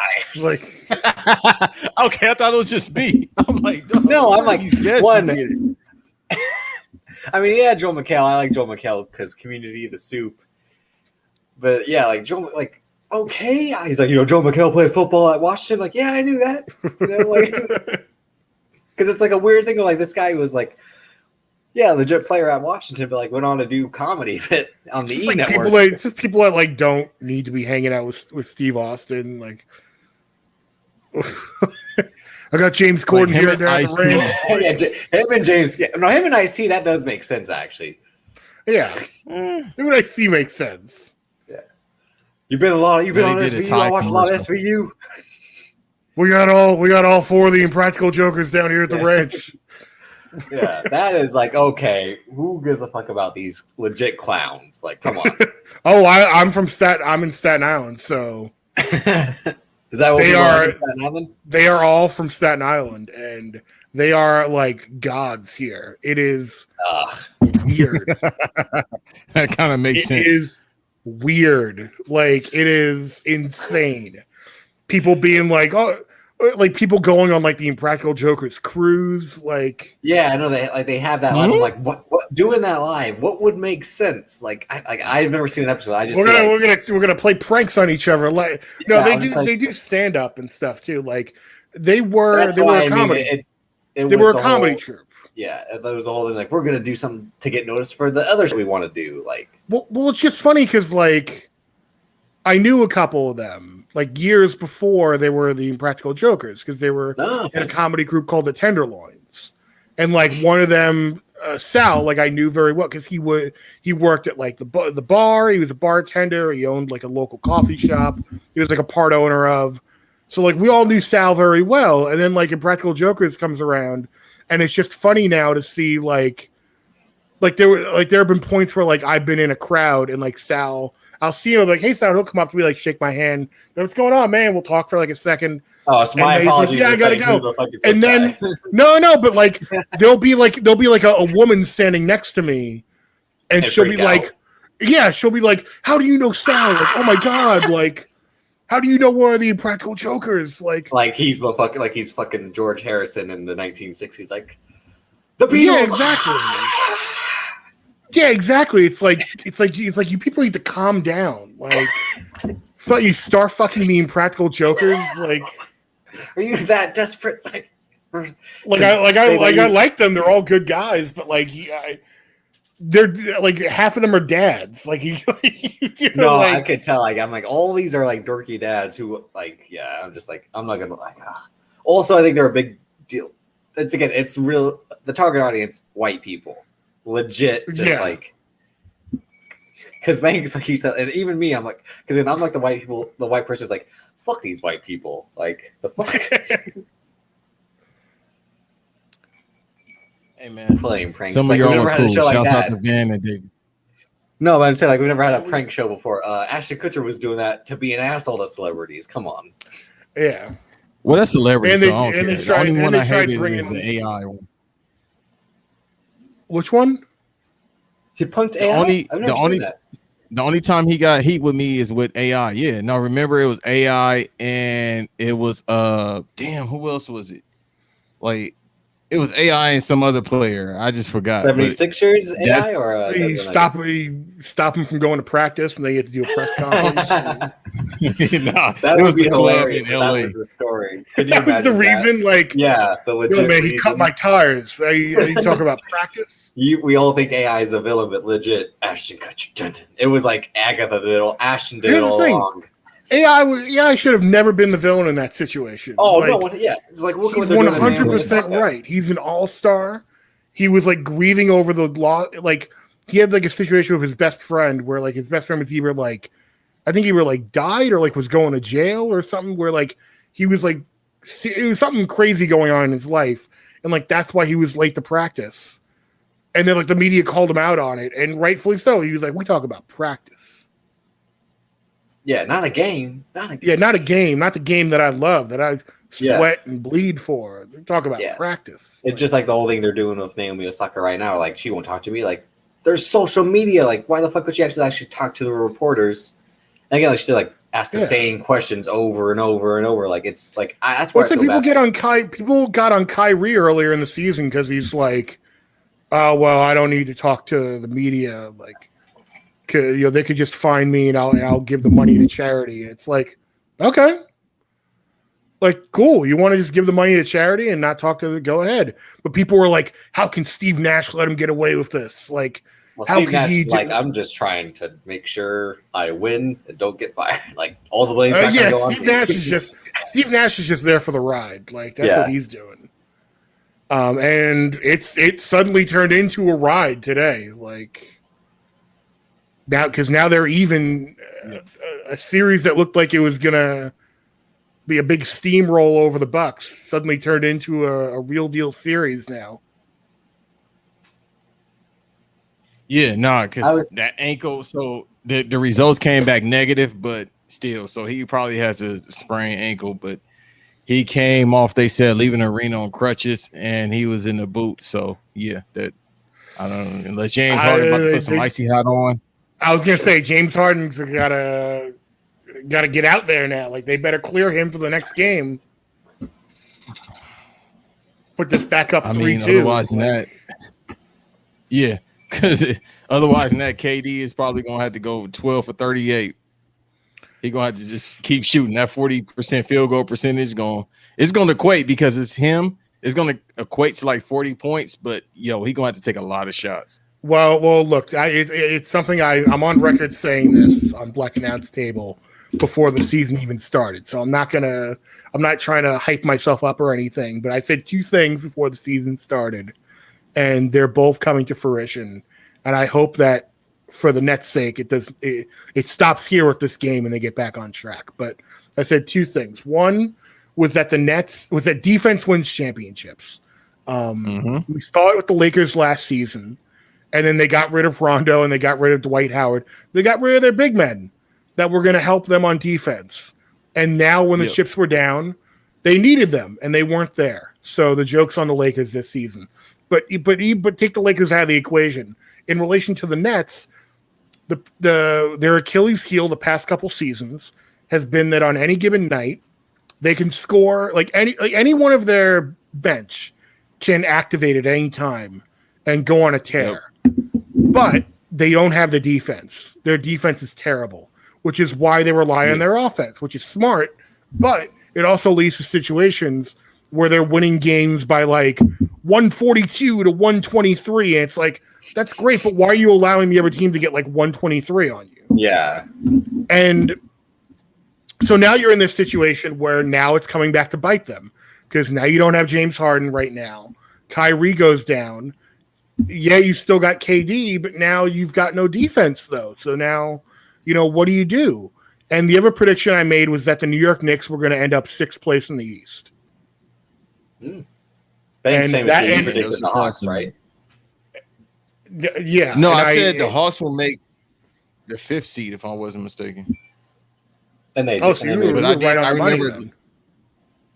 Yeah, no, I get the shit scared me when somebody retweeted like when it happened at the end of the season, my guy, he retweeted, and I looked at this shit and I said, well, damn. And this was in November, because I remember listening to you.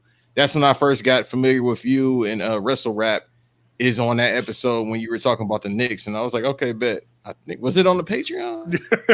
Yeah, it was on the Patreon episode. Mm-hmm. Yeah, and I was just, I was like, they're gonna make the 6th, and they were laughing because they were like, I don't know about that. Like, I don't even know if they're gonna, win 20 games. I was such an asshole, even though I don't pay attention much anymore. But I'm like, I think this Nets thing is gonna flop, and that was before the Harden thing. I'm like, Kyrie's gonna get himself out of there. Kevin Durant's probably not going to be the same since the Achilles injury, and Steve Nash probably won't be a good coach. I think I owe Ron like $5 or $1. So Ron, if you're listening, you got to hit me up because I said they didn't even make the playoffs. I don't think Steve Nash is a great coach. I don't think he showed me anything that would indicate that he's a great coach yet. I think he's been taking. I think he knows where his bread is buttered, and he is taking direction from.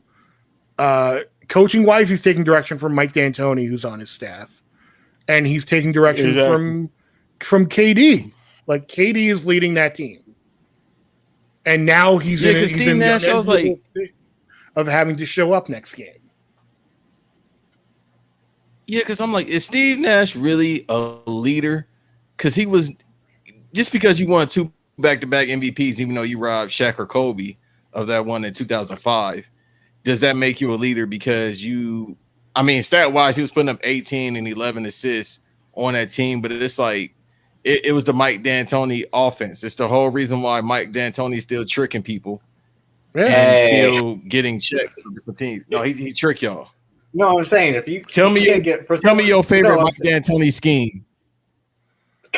Or any no, I'm saying Rockets. No, I'm saying if you for someone who's trying to get the bag, you can't blame a man for constantly getting the bag because he's like points, lots and lots of points. But they're like, what about defense? Fuck it, who cares? Yeah. Like, but at least with me and trying to get paid, like I think every fucking American. I'm not trying to sound like a capitalist or right wing right now, but still, we all got to get paid. Especially the pandemic showed that. Well, get Mike paid and have your D'Antoni, moral sensibility. Banks. The thing is, Mike D'Antoni is not the guy you call. Like, certain coaches are good for certain things. Tom Thibodeau was the best coach to take over the Knicks because there's a lot of young guys on that team, and he can squeeze the most juice out of them and really like suss out who deserves to be on this team and who doesn't. Well, I thought that was going to happen with the Timberwolves a bit. Jimmy Butler was like, he kind of was asshole. But it's the Timberwolves. Yeah. But Mike D'Antoni would not be able to do that. Mike D'Antoni is the guy you call when you already have 2 superstars on your team. Yeah. And you can facilitate people passing the ball around. Mm-hmm. Like he doesn't quite do like the triangle offense, but he does like a version of it. Like the triangle offense, like when it's done well, is like the most elegant thing in basketball. But you have to be able to do it. Like when Phil Jackson was running the Knicks, he tried to get them to do the triangle offense, and it just didn't take. Like it's either gonna you've either got the guys who can do it or you don't. And with Mike D'Antoni, like you need at least 2 superstars on the team so that you can have guys that you can pass to. Because you need to be able to, it's 7 seconds or less. That was his whole thing. Like nobody should be holding the ball for more than 7 seconds. And if you've got guys who can shoot, that's great. But if you've got a team that's up and coming that, you need to work out like who's doing what and what people's strengths are, that's not going to work because you're just going to be jacking up air balls all day. Eagles, like that first Eagles year, like they lit it up. But then he was like, too much of a head case in terms of trying to be a dictator. And but the reason it works so well at Oregon, you have 19, 21-year-old guys who can run all day in that offense. Whereas like guys who are 30, 31 are like, fuck, I can't run, spread routes and hot routes all day like that. Like, but also he's not a defensive guy as well. He we're going to fucking outscore you. Like that's,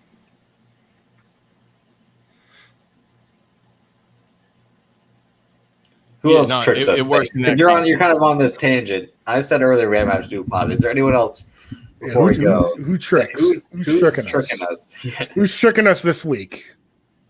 Yeah, I won't take up too much of your time. Thank you for coming, by the way, Vin. I appreciate you, brother. No. It's fine. I got nothing going on tonight, so I'll be here for the next 4 hours if you want me. I know where to go. I'd say I can keep up, but I got work tomorrow, so I got in a bit. I But do have work tomorrow. Banks again. Who's trick?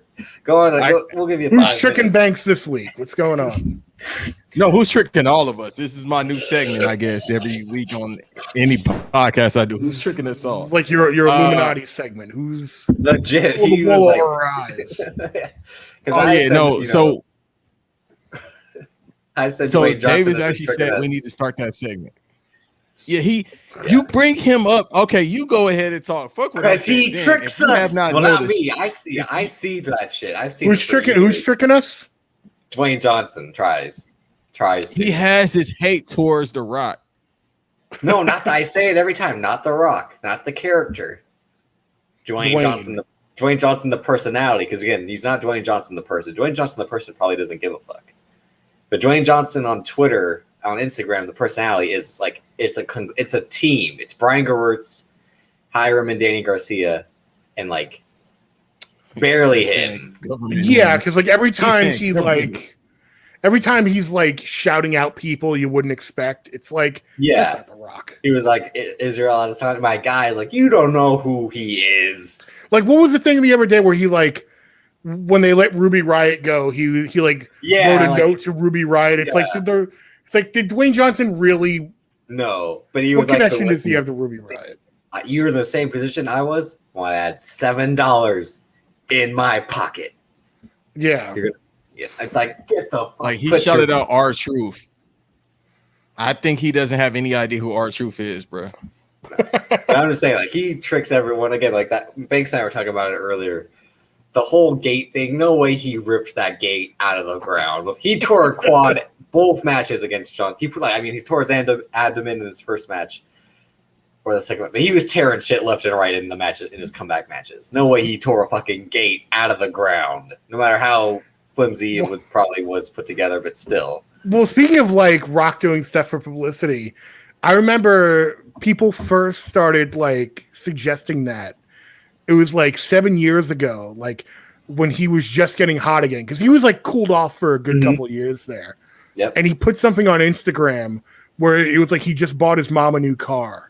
Yeah, and he wrote a whole big story about like, when I was a kid, I couldn't get my mom anything, and now that I'm a big star, I can finally afford to get you this car. Yeah. This has been a long time coming, Mom, and all the comments were just like, "You've been a star for like 20 years now." I remember. I think Glenn Robinson III did that, but I'm like, wasn't your dad in the NBA?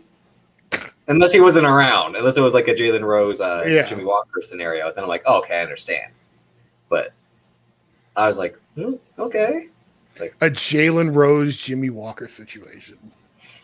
Well, again, like you said, like my dad was a number one overall pick. I didn't know him. Grant Hill's dad. Yeah. Played in the NFL. His mom went to college with Hillary Clinton. I hated Grant Hill for that. He had the life I should have had.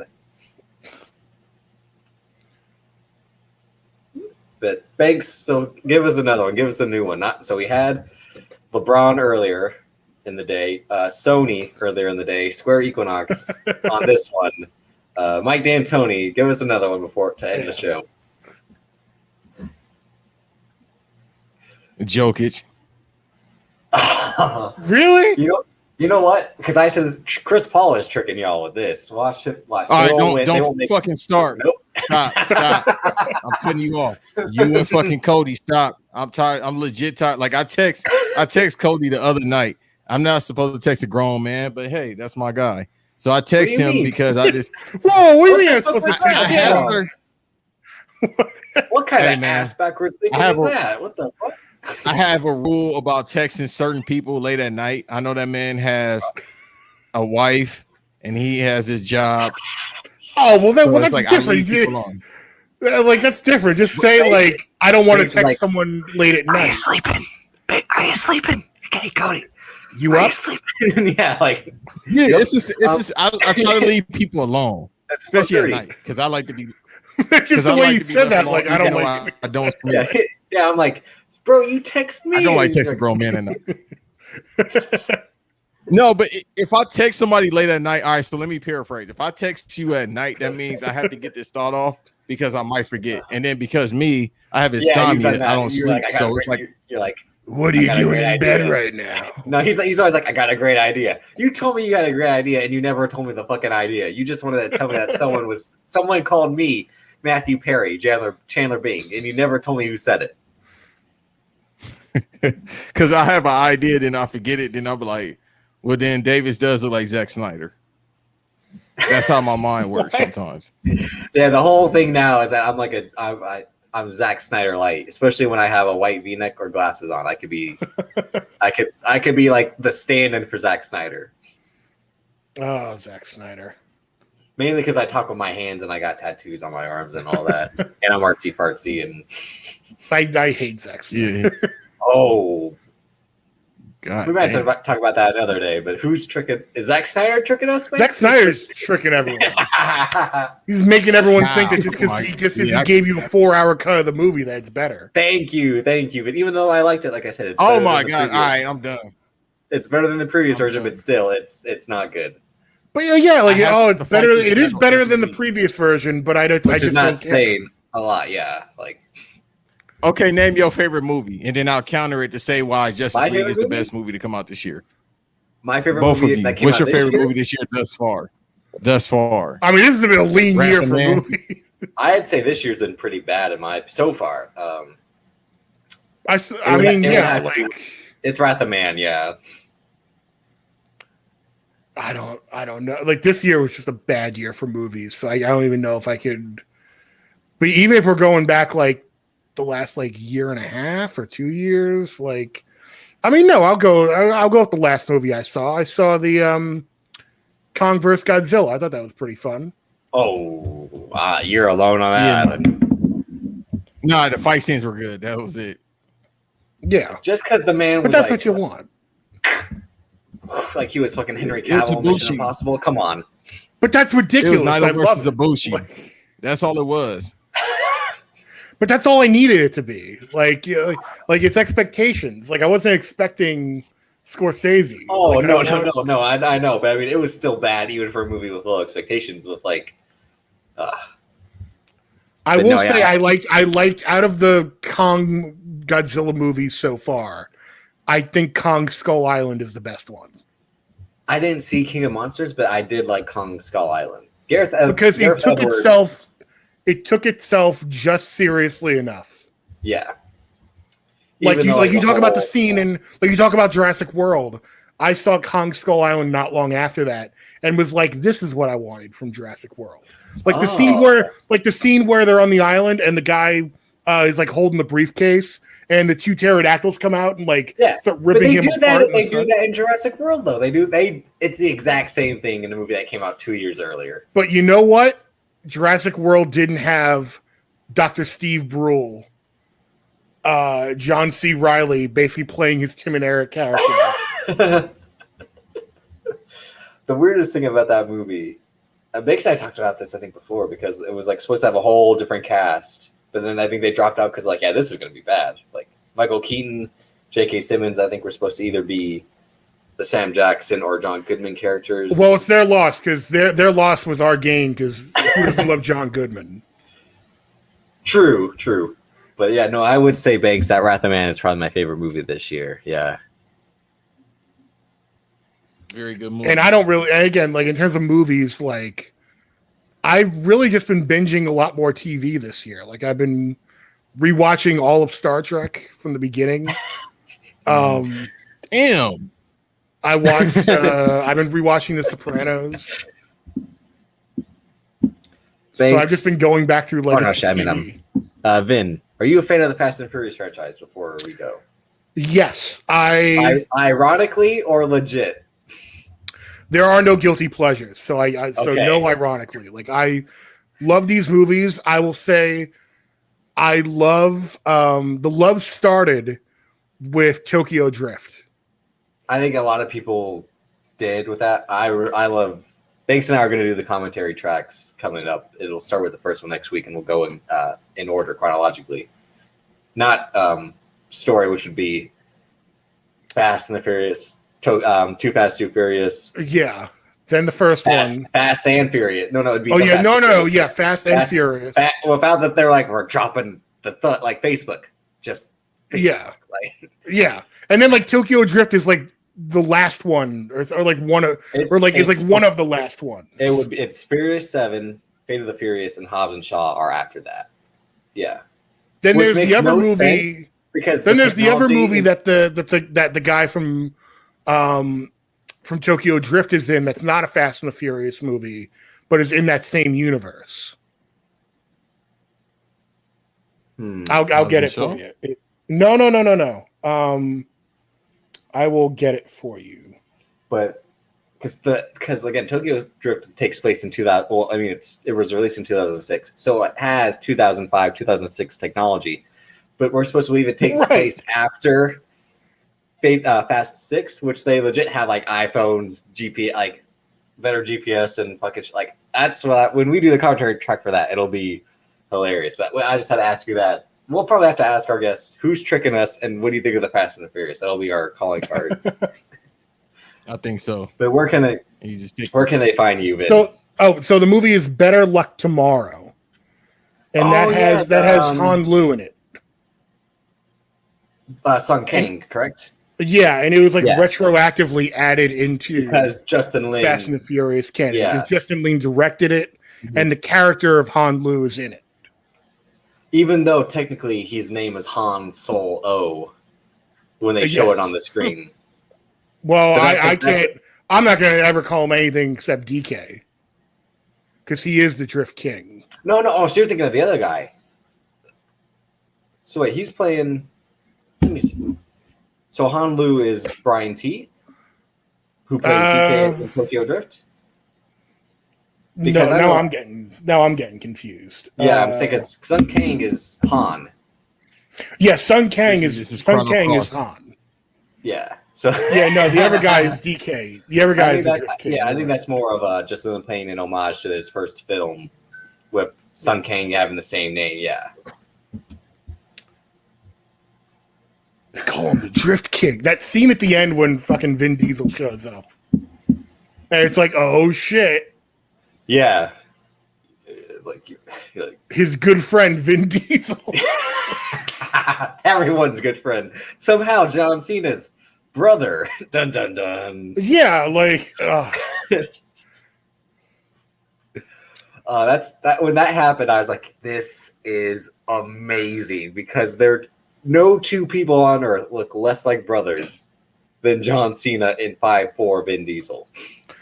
Yeah, and it's just like I just love that this series that started out as like we're into racing and family. Racing, yeah. Well, yeah, it always they were like, to be fair, they were always like family was always in the beginning. So people who mock family now is like, no, that was the whole thing about. No, it was always there. Yeah, it's just now it's like you high throttle action and like you took the first piece of chicken, you got to say grace. It was like, yeah, it was legit family the whole time. Yeah, now you drop the first piece of chicken and like a fucking tractor trailer flips over. Yeah.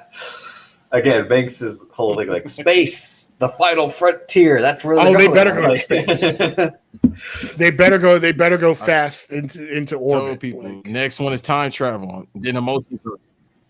So it'll be Chrono Cross, Fast and Furious. It'll be from what I'm gauging. Yes. Or we'll find out that Dominic Toretto is Solid Snake. No. Here's what's going to happen. He's the clone of someone else. No. Here's what's going to happen. The Fast and the Furious movies are going to cross over with the Chronicles of Riddick movies. Ooh. Huh? Yeah, see? Then you're going to just have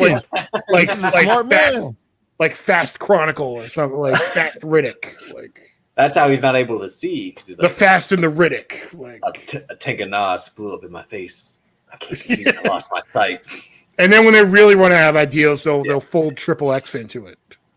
They really should have done it because Rob Cohen directed the Fast and the Furious, and he directed XXX. Neil Moritz produced both, and the reason they did that is because he wasn't coming back for Too Fast, Too Furious.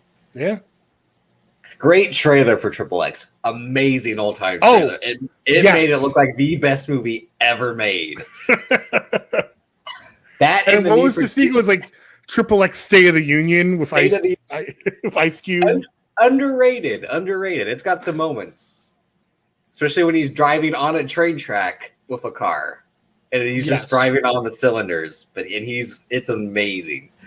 See, that's what I mean. If you're gonna give me action, do dope, dumb shit.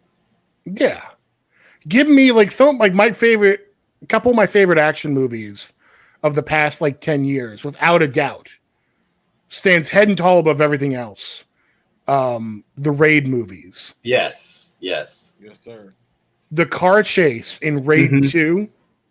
Brendel, yeah. Unbeatable.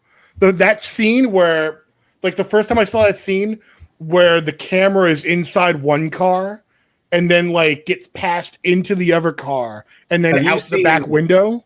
Have you seen Gangs of London? Yes. Oh, I haven't finished it yet, but I've been rewatching it because I saw the first 3 because it was free on Amazon. Now it's on YouTube TV, and I've been catching up on it the last couple of weeks. Yeah. But yeah, Gareth Evans. Gareth Evans is great. Yeah, but no. Yeah, but that's we could keep talking. Yeah, we'll definitely have you back on.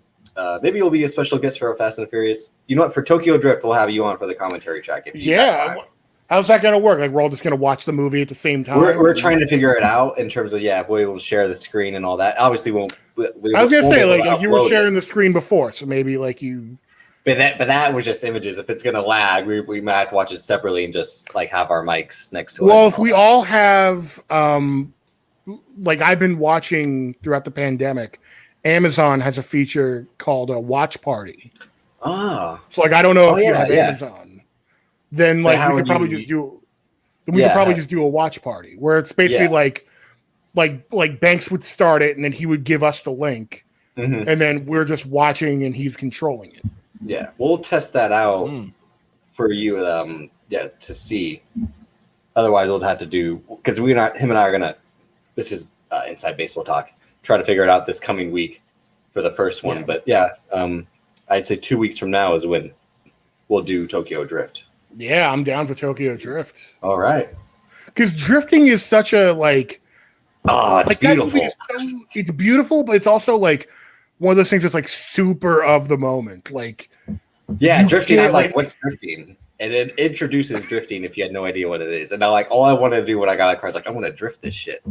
Yeah, but not in 2021. If you're we're familiar with the movie because we lived through it. But if I was showing a 13-year-old now Tokyo Drift, they would be what is, because it's in everything else. Yeah.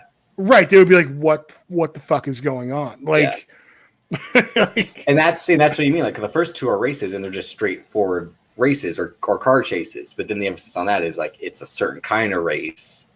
You have to turn inside these structures, and then when you're on the mountain and they got fucking Tori Hanzo, Sonny Chiba in it, fucking amazing. But yeah. You know, it's another super underrated, I will stand behind this racing movie is Speed Racer. Ooh, the Wachowskis. Yeah. Yes. That's an internet favorite. That's an internet favorite. Yeah. Yeah. To me, it's dumb to say because it is a cartoon, but it's too cartoony. But I respect it in that way. But that's the thing. They knew the thing people have to remember about that Speed Racer movie, and the thing that makes it work is they aren't paying homage to Speed Racer. No, it's a proper adaptation. Yeah. No. I'm saying they're not paying homage to Speed Racer per se. They are paying homage to the American dub of Speed Racer. Yeah. Mm-hmm. No, I mean they saw that and we're going to bring it to life. Yeah. Exactly. They're not doing the original Japanese Speed. They're doing the one that they saw as children. Yeah. With the bad dubbing. Yeah, exactly. With the bad dubbing and everyone fast talking to. I would always watch it be what is going on? I'd be tuned in, but I'd be what is going? Why are they? I'm going to beat Racer X, and then I will speed my car into the finish line. Blah, blah, blah. That's literally all that was. It's are they on crack? Mr. Hitman. Aha. Mr. Racer, I'm fucked. but no, and funny enough, they got the right people to do it, and the Wachowskis, given how they blended CGI and action. So that's in all the set pieces work out phenomenally. It's just kind of almost like a weird movie in terms of because again, it's especially like pop art in the way like flashing colors and lights everywhere. But no, I agree. Like I haven't watched it in a while, but the first time I watched it, I was like, oh, kind of again like the too critical of an eye, but then I'm critical of an eye. But I was like, you know what? They made like something brought it to life. Like they saw it, like it's this just with real people. Yeah. So Vin, where can they find you on social media and other platforms? Follow me on Twitter at Mighty Vin, at WrassleRap. You follow me on Instagram at vinfortenyc, and WrassleRap over on Twitter at WrassleRap as well. So yeah, check out Instagram for weird, obscure images. As I told you before. Of video games and like weird bondage magazines. And, like... A lot of video game magazine covers. Yeah, a lot of video game magazines as well. Yeah, Banks is like the bondage. Yeah, that's where it's at. Yeah. I'm a freak, man, consensually, but not to that degree. I don't know. You're a freakzilla. Give me the fucking mic. Give me the fucking mic. I got peaks for all my freaks. Yeah, I got my arms over here and my freaks over there. Mojo, you're fat. Scott Snyder playing a video game. What is Scott Snyder playing a video game? Look, fucking shit don't work. Call of Duty. He would lose his mind playing Call of Duty. Him playing Final Fantasy. What the fuck? No, he wouldn't make it. Chocobos, like who is this Barrett? Why is he bigger than you? I'll beat your ass. 2 days. What do you mean I got the wrong material? Yeah. There's 8 days in a week. Yeah. What's his name, Petey? Oh man, if he was playing like Majora's Mask or like a game that's like super based around time. Someone's got to put it. Someone's got to put it. I got 8 hours. That's the commentary. To save the world from the moon. Yeah, someone's got to put it. Then they take the time away from you, and you got 4 hours, and you waste time, and then you got 2 hours. But if you take my 5 hours and you add it back to 24 hours, you got 36 hours until the moon falls on Eternia. Like, Banks, where can they that's find real you? Math. It's Steiner find me at the best on the planet. Find me at the BVD Pod on Twitter. And Banks No Rest 2. Come on. Okay. Why do you want people to go to my Twitter and you see me being a thirsty man? Someone's got to see you screaming, they copy my whole fucking flow all the time. Hey, man. If y'all go to my Twitter, which I do not recommend you do, I'm bigging up people on fleeks, but I'm a freak on the main timeline. Holler. I got my freaks in the fleets. My promotion. I'm on the Pornhub. Is there? X-Tube. Go to Xvideos, PD. Yeah, because I had to remind you of PD Pump last week because you're like, oh yeah. He legit had like a Liberace thing going on with PD Pump, little PD Pump. Little PD. I'm gonna make you in my image. Maple Leaf Muscle. Like, yeah, I'm Big Papa Pump. I'm the Freakzilla. Yeah. But you can find me on Twitter at Davis aka Drip, Instagram daviscoltond DC. Every week on Black Wrestling. Every week, random days during the week, based on when we're dropping these bonus ones. The BBD Pod, Banks versus Davis on YouTube as well for the visuals. Nothing special, just if you actually want to see what we look like when we talk. But until then, peace.